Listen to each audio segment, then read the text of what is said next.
Louvre, the most famous museum in the world. With 750,000 square meters of space, it's also the largest museum on Earth. Some call it a temple of art. Others, the most expensive display case in history. Now, here's a question for you. Which do you think is harder, robbing the Louvre or just popping into the gift shop on your way out? I'm voting for the gift shop.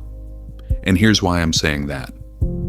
Today I'm going to tell you two unbelievable stories from two different eras. Both happen in the same building, and both make you say the exact same thing. How is this even possible? First, 1911. Then, 2025. 1911. August. Paris is scorching, not just hot, the kind of heat where you're walking and suddenly think, why am I even walking? That kind. A normal morning at the Louvre. Staff are in routine mode. Visitors slowly spread through the galleries. Then a worker stops, stares at a wall, and gets that feeling. Something's missing, and it's not something small. Because Mona Lisa is gone. And don't just hear Mona Lisa and move on. Painted during the Renaissance in Florence, Italy, by Leonardo da Vinci, on a poplar wood panel using the sfumato technique, an early 16th century oil portrait. Today it's valued at around $970 million, the most famous painting on Earth.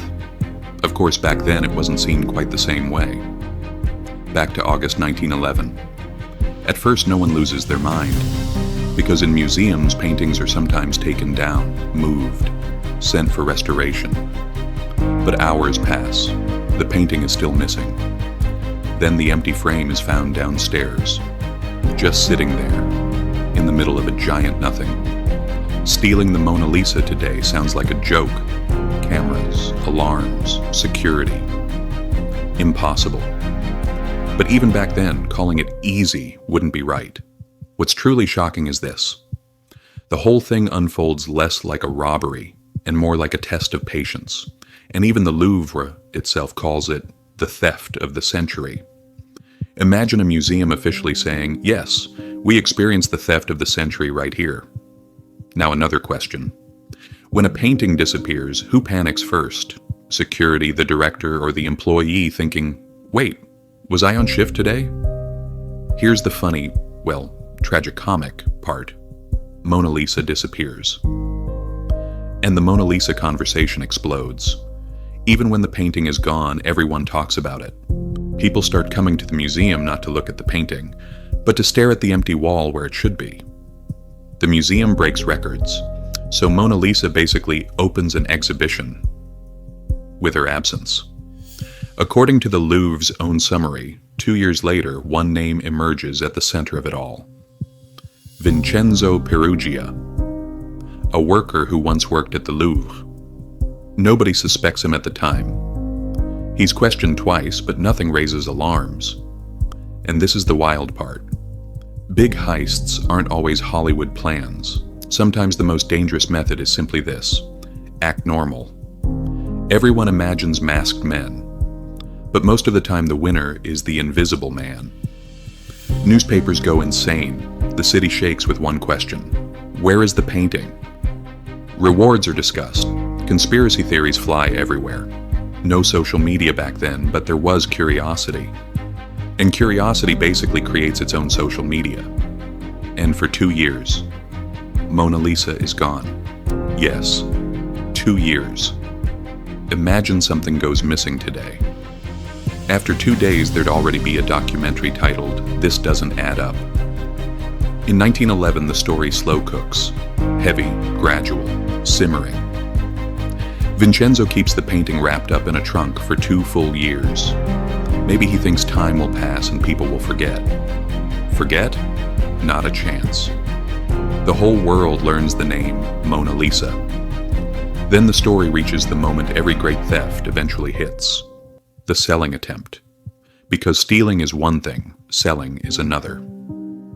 According to the Louvre's account, Peruggia tries to sell it to an Italian art dealer, and the dealer alerts authorities.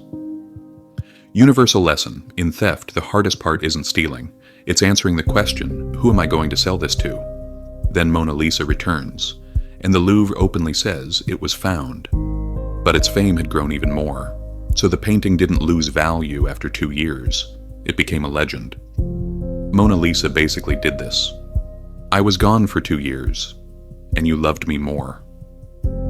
Vincenzo was arrested and detained in Florence on December 12, 1913. The court first sentenced Peruggia to 1 year and 15 days in prison.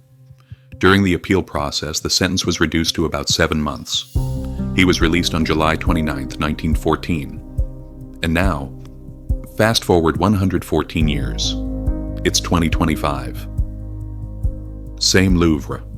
But this time the target isn't a painting. The target is sparkle. One of the Louvre's most dazzling places, Galerie d'Apollon.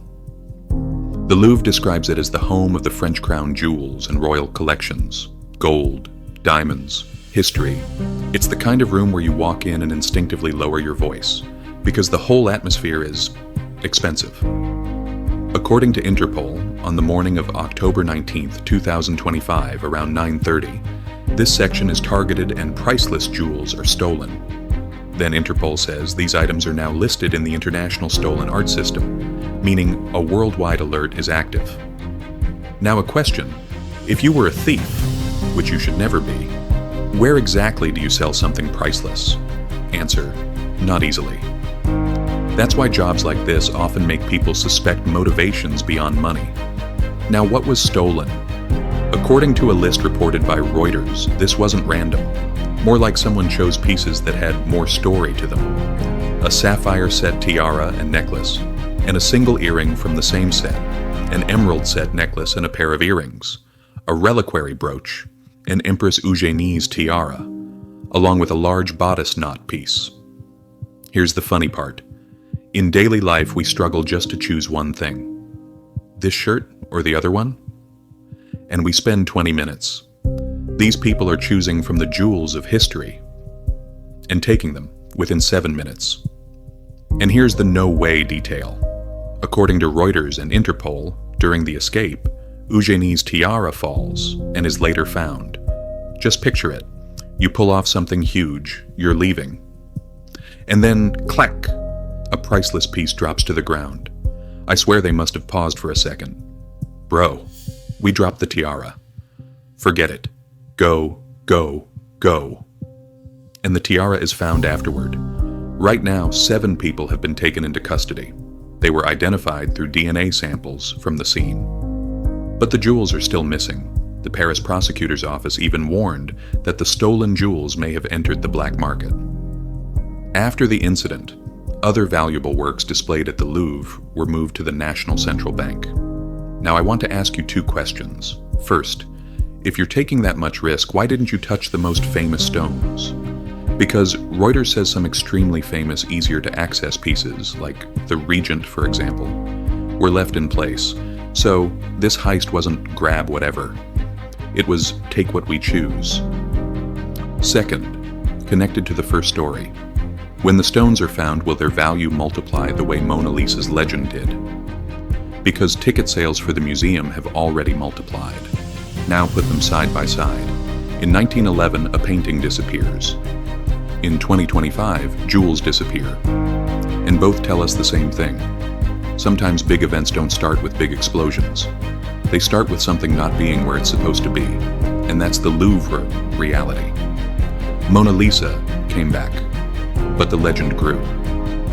The 2025 incident threw the Louvre right back into debates about security and institutions.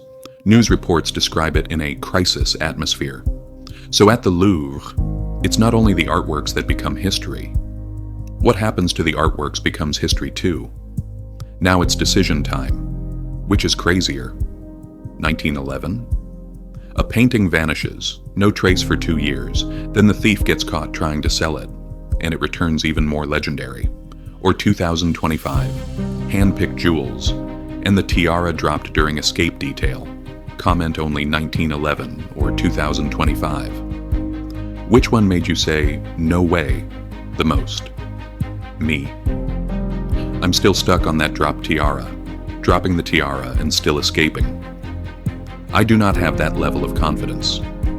PaStory never runs out of these real but sounds like a joke files. Subscribe, because in the next story you'll find even more to shock you. And don't forget to like the video and turn on notifications.